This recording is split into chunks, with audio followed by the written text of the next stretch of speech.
Okay, so this is Toby, and we're here in the behind the scenes studio. And today I have Lisa Plass, who composed the theme song for my podcast. And I just love it. And, Lisa and I have been friends for about 2 years, and we went on a trip last fall. And in the car, I just had this brilliant idea like, oh, yeah, I'm doing a podcast, and Lisa's a musician. And so I said, do you think you could compose a theme song for my podcast? And little did I know, dumb me, that's what Lisa does is compose songs.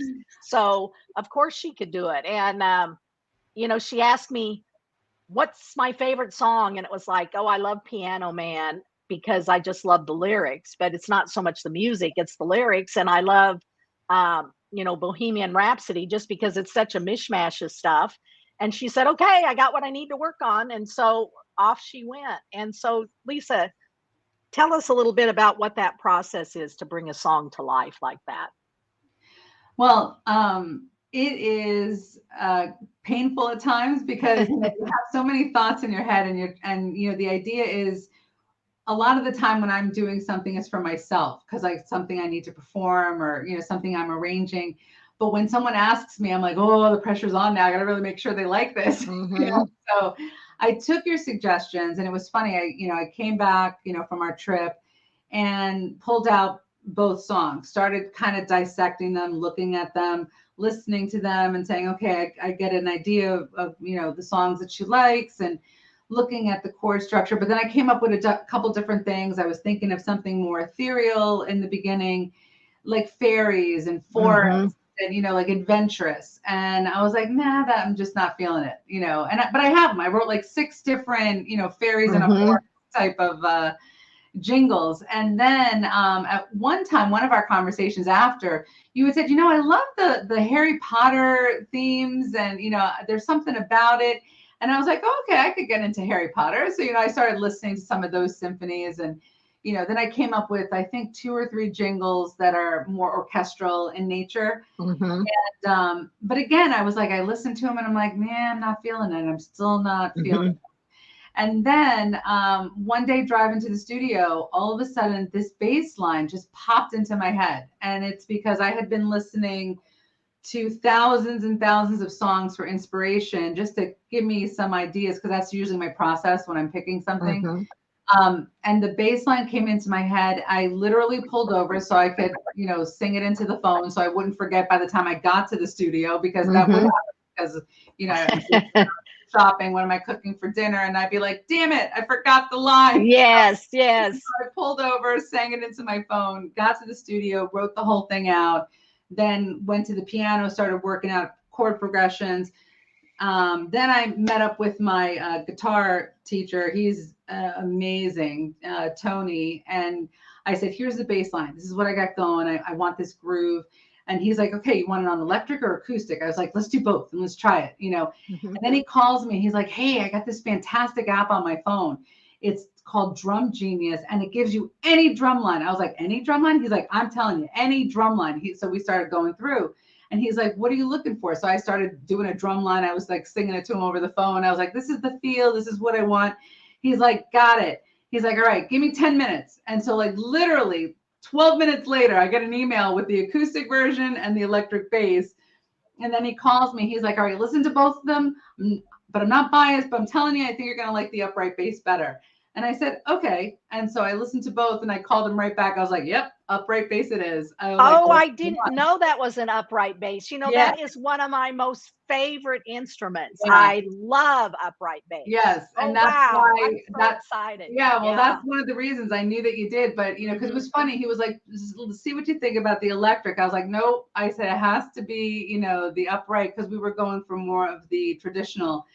So then, I brought in my friend Caroline, who also works with me, and she's the piano and voice teacher here at the studio. So these are all people that I've worked with for years. And I said, hey, I got this line. So we're working on the whole, piano line. And then Tony's coming in and he's like, wait, I got this idea. And so like, we're literally like jamming and putting the whole thing together. He's like, here's this. What do you think about this? What do you think about that? Then finally he came in, he said, oh my God. He's like, just put them all together as one long line. And I was like, so then we started jamming with it and we're like, yeah, this is what works. So, Wow. so the groove came together with those two. And then we thought we were going to have to go into a studio, but I have to say, thanks to technology, I had everything on my computer. Oh, So yeah. I That's mixed, excellent. I mixed the whole thing myself. I put it all Mhm. together. And then the final piece was my flute improv over it. So, Mhm. Tony says, "Oh, what are you going to do?" And I was like, "I don't know." I said, "Give me a second. I got to listen to this groove." So, so they're playing it and I'm listening and I'm listening. I was like, "Oh man, I got it." And I just picked up my flute and just started playing. Uh-huh. And he was like, "That's it." And he was like, "Write that down." And I was like, Yeah. "Okay, okay." So I went and I, quickly wrote it down. So I want to say the whole process from beginning to end, it took us 3 days to get everything done Wow. because of just like, trying different things and alternatives. And then we got the groove that we got. And when I Mhm. emailed them, I said, I'm sending it to Toby. I said, "Now's the time. If you don't like something, tell me." And I emailed it to both of them. They're like, "Oh my God." They're like, "This is it." Yeah. Yeah, I listened to it the first time and I thought, "Okay, yeah." And I listened to it the second time and I was like, "Oh my gosh, I'm in love with this." And I listened to it the third time and I said, "That flute is asking a question. I hear the Uh-huh. da-da-da, da-da-da, Yeah. it's asking a question." Yeah. And then It's and then I you. called I you. I made Yeah, you. That's you. I'm playing yeah, you as the flute. I was uh-huh. like, that's Toby mixing it up and asking the fierce, tough questions, Yes, I not love gonna let it. them get by. I love it. And I played it for my husband and I played it for my stepson, and my stepson's really cynical and he always has things, that he thinks would be better. And he listened to it and he went, "Well, that's pretty good." And I was like, "Oh my gosh, we passed the Kevin meter. This has I got to be can't tell you awesome." how honored I am because, Yeah, if I could win him over. that's exactly right. That's exactly right. Because he's a tough audience. And, Mhm. I've sent it to so many people. I've sent it to my audio engineer and he just loved it. My publisher Mhm. loves it. I just, and you told me the story about your vision for the conversation of the music. So will you share that with us? Because I think it's just beautiful.